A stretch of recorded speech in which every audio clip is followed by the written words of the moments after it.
કેમ છો વિદ્યાર્થી મિત્રો? હું ભોયા વૈશાલી શ્રી સત્યસાઈ લક્ષ્મી મોહન વિદ્યાલય મહુવાથી આપનું હાર્દિક સ્વાગત કરું છું. તો વિદ્યાર્થી મિત્રો, આજ આપણે પ્રકરણ નંબર 6 જોયું, ત્રિકોણ. તો આજે આપણે યામ ભૂમિતિ પ્રકરણ નંબર 7 જોવાના છે. તો પ્રકરણ નંબર 7ની અંદર યામ ભૂમિતિ છે, એટલે યામાક્ષ પદ્ધતિ ઉપરથી આપણે એને અભ્યાસ કરવાનો છે. એટલે એમાં એક્સ અક્ષ હશે, વાય અક્ષ હશે, બરાબર? એ રીતના. તો એક્સ અક્ષ પરના કોઈ પણ બિંદુના યામ, એટલે એક્સ અક્ષ પરના બિંદુ એટલે કે એક્સ અક્ષ પર કોઈ બિંદુ હશે અને વાય અક્ષ 0 થશે, બરાબર? એટલે વાય અક્ષ પર બિંદુ હશે નહીં. તેવી રીતના વાય અક્ષ પરના બિંદુ હોય ત્યારે એક્સ અક્ષ 0 થશે અને વાય અક્ષ પર કોઈ પણ બિંદુ હશે, બરાબર? તો હવે એની અંદર આપણે અંતરસૂત્ર વિશે જોવાનું છે. તો અંતરસૂત્રની અંદર શું આપેલ છે તે જોઈએ. તો કે અહીં આપેલ છે કે એક શહેર એ થી શહેર બી પૂર્વમાં, બરાબર? એ થી બી પૂર્વમાં 36 કિલોમીટર, એટલે એ થી બી પૂર્વ આ તરફ આવે, બરાબર? એટલે પૂર્વ આ તરફ આપણે લઈએ તો એ 36 કિલોમીટર છે. અને બી ઉપર કેટલા કિલોમીટર છે? તો કે બી તરફ, આમ એ બી તરફ 15 કિલોમીટર જેટલું આપેલું છે. હવે તમે શહેર એ અને શહેર બી વચ્ચેનું અંતર કેવી રીતે શોધી શકો, બરાબર? તો ચાલો જોઈએ કે આ પરિસ્થિતિને આકૃતિ 7.1માં દર્શાવ્યા પ્રમાણે આલેખમાં દર્શાવી શકાય. તો 7.1ને આલેખમાં આવી રીતના એને દર્શાવેલું છે કે આનું અંતર અહીંયા 36 કિલોમીટર છે અને એ બી તરફ કેટલું છે? બી તરફ એ 15 કિલોમીટર છે, બરાબર? તો હવે આપણને એ થી બીનું માપ શોધવું હોય તો એ થી બીનું માપ શોધવું હોય તો આપણે શોધી શકીએ ને. આ એ થી બી, આ એક ત્રિકોણ થઈ જાય, બરાબર? કાટખૂણો થાય. તો હવે આ જે કર્ણ થાય તો કર્ણનો વર્ગ બરાબર શું થઈ જાય? કર્ણનો વર્ગ બરાબર 2 બાજુઓનો વર્ગનો સરવાળો થાય, બરાબર? તો આપણે એને શોધી શકીએ. એ બીનો વર્ગ બરાબર બંને બાજુઓનો વર્ગનો સરવાળો, એટલે એ અહીંયા કોઈ નામ આપી દે તો એસીનો વર્ગ અને બીસીનો વર્ગ, અને એવી રીતના એને આપણે આ માપ પણ શોધી શકીએ. જે આગળ આપણે વધારે ડિટેલ્સમાં સમજીએ. હવે ધારો કે બે બિંદુઓ એક્સ અક્ષ પર આવેલા હોય. કોઈ બે બિંદુઓ છે તે કઈ અક્ષ પર આવેલા છે? એક્સ અક્ષ પર આવેલા હોય તો આપણે તેમની વચ્ચેનું અંતર શોધી શકીએ. તો ઉદાહરણ તરીકે બે બિંદુઓ લઈએ.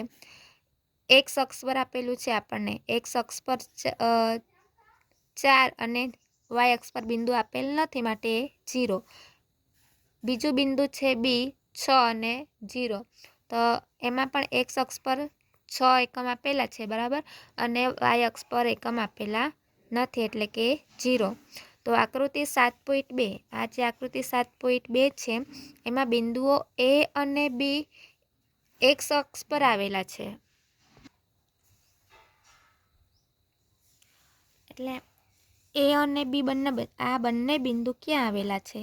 એક્સ અક્ષ પર જ આવેલા છે. એક્સ અક્ષ પર 4 અને એ બિંદુમાં એક્સ અક્ષ પર 4 છે એક બિંદુ અને એક 6 છે, બરાબર? તો એ બંને એક્સ અક્ષ પર જ આવેલા છે. આ વાય અક્ષ પર આવેલા નથી, એટલે કે આ એક્સ અક્ષ પર જ આવેલા છે. કયા બિંદુઓ? 4 અને 6. તો આ એક્સ અક્ષ પર બિંદુઓ અહીંયા 1, 4 એટલે અહીંયા થશે, બરાબર? આ એક બિંદુ થશે. બીજું બિંદુ કયું છે? 6, એટલે આ બિંદુ અહીંયા થશે, બરાબર? એટલે 4 અને 6. તો આ વચ્ચેનું આપણે અંતર શોધવું હોય તો કેવી રીતના શોધી શકાય તેની વાત કરવાની છે. હવે આટલું અંતર આ બંને વચ્ચે કેટલું થાય? એમ આપણને આવડતું હોય તો આપણે ડાયરેક્ટ કરી શકીએ કે 6માંથી 4 બાદ કરીએ તો આપણને 2, એટલે કે આ બંને વચ્ચેનું અંતર આપણને 2 મળે. પણ એને આપણે કેવી રીતના સાબિત કરીએ તે જોઈએ. તો એ બી શોધવાનું છે. આને નામ આપી દઈએ એ અને આને નામ આપેલું છે બી.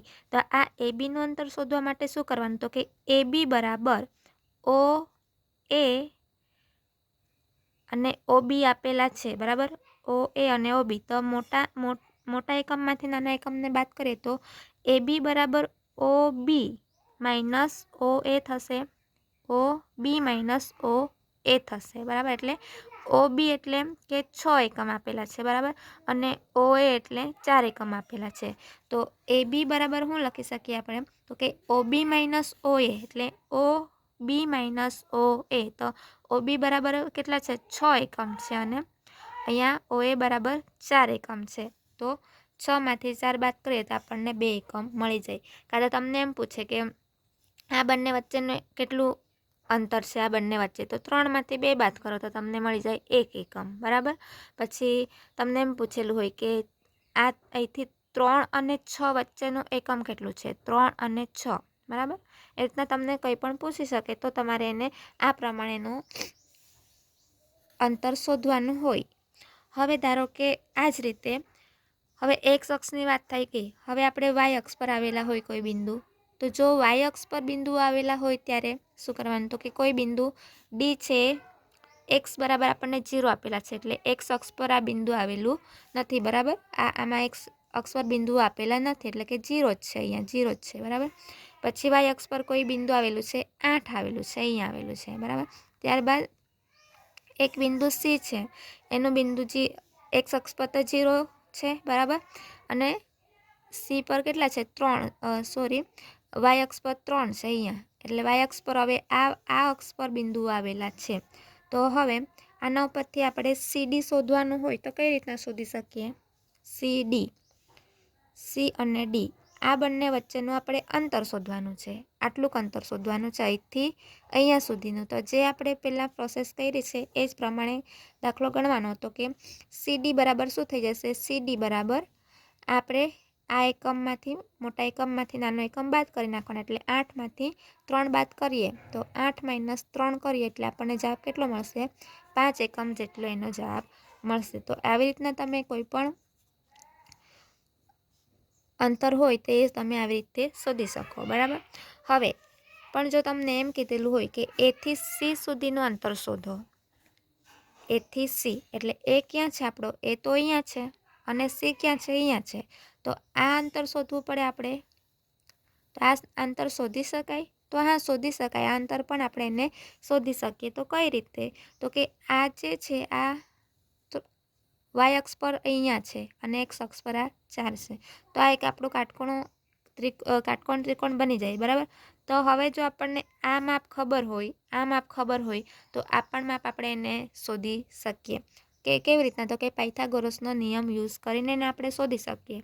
तो ए केवी रीतना तो जुओ तो अहीं आपणने ओ ए बराबर केटला आपेला छे ओ ए बराबर 4 एकम आपेला छे बराबर अने ओ सी बराबर केटला आपेला छे ओ सी बराबर 3 एकम आपेला छे। तो आपणे एने आवी रीतना लखी शकीए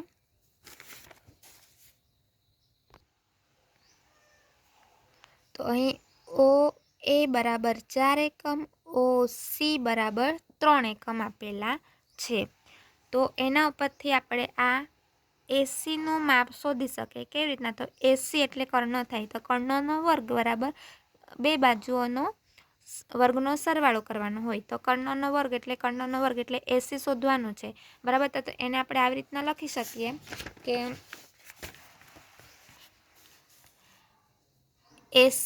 એસીનો વર્ગ બરાબર આ બે બાજુ છે એ ओ ए अने ओ सी तो लखी शकीए ओ ए नो वर्ग वत्ता ओ सी नो वर्ग।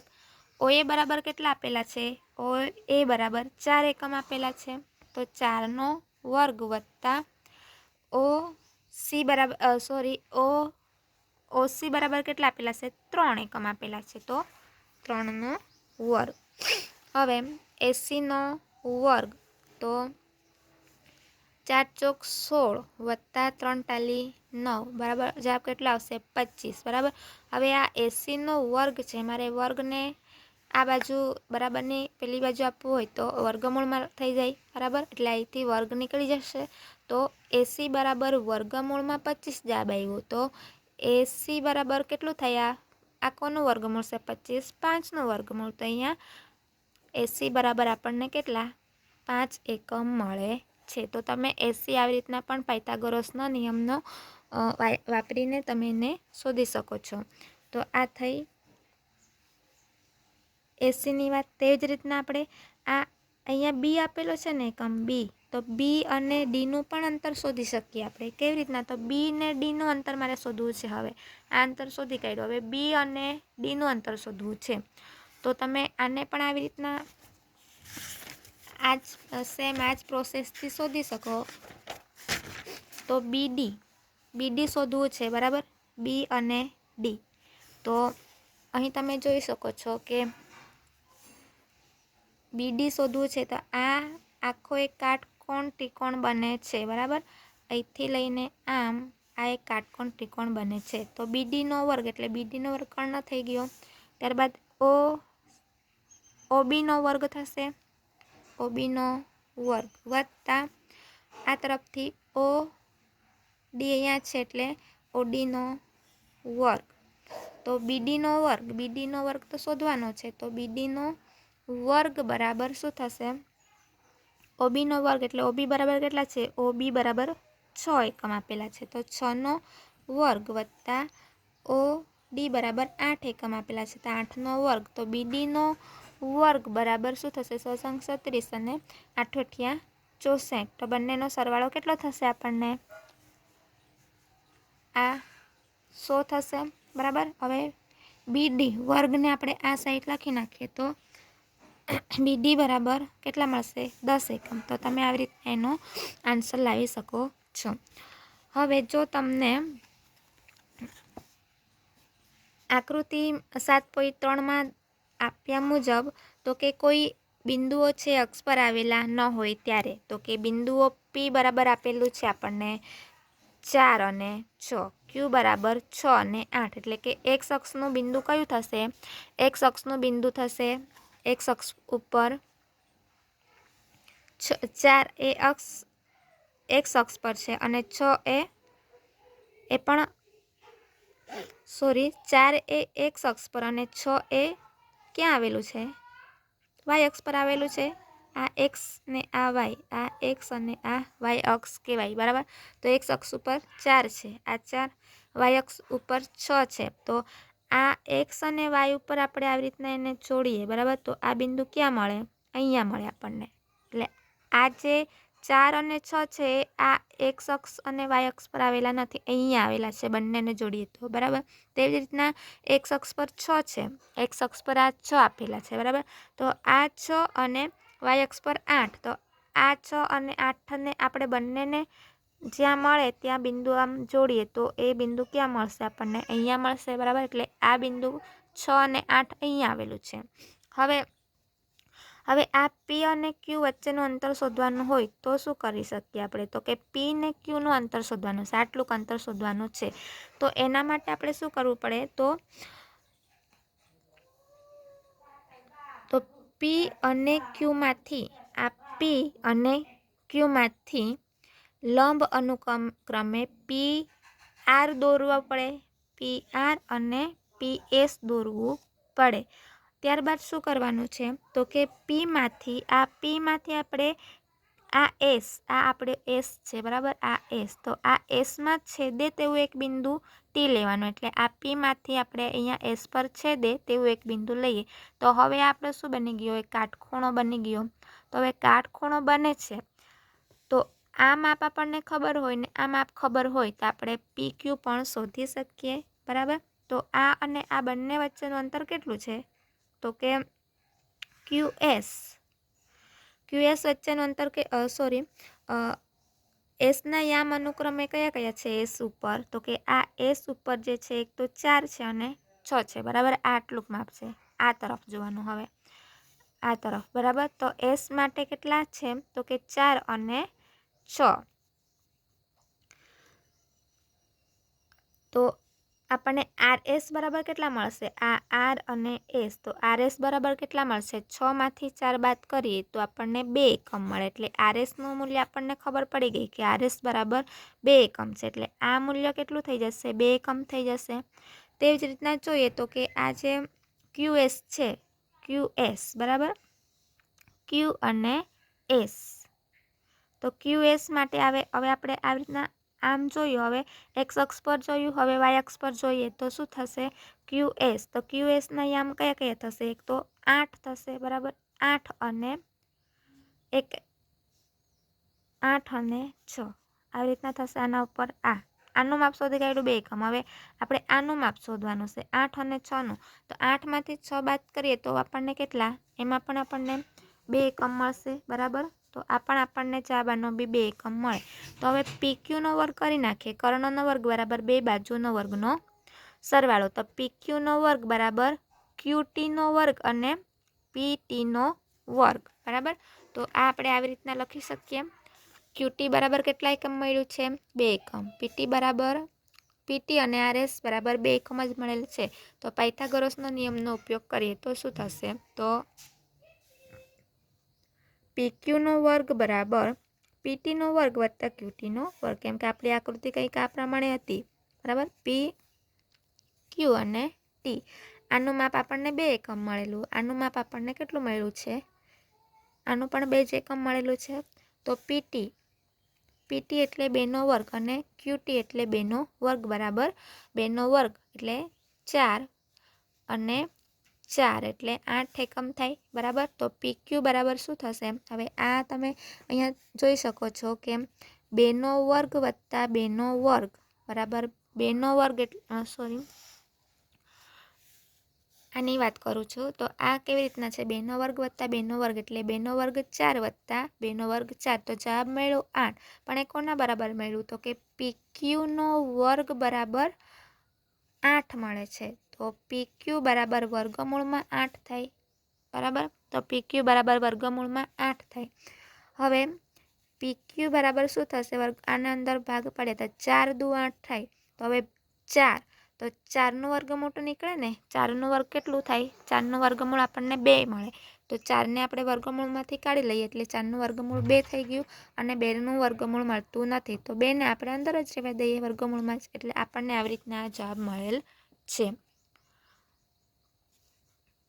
તો આ જે છે તમારે તમારી નોટબુકની અંદર વ્યવસ્થિત એકમો જે છે એનું અંતર શોધવાનું આપણે જે રીત કરેલી છે તમારી નોટબુકની અંદર વ્યવસ્થિત એનું લખવાનું છે. Thank you.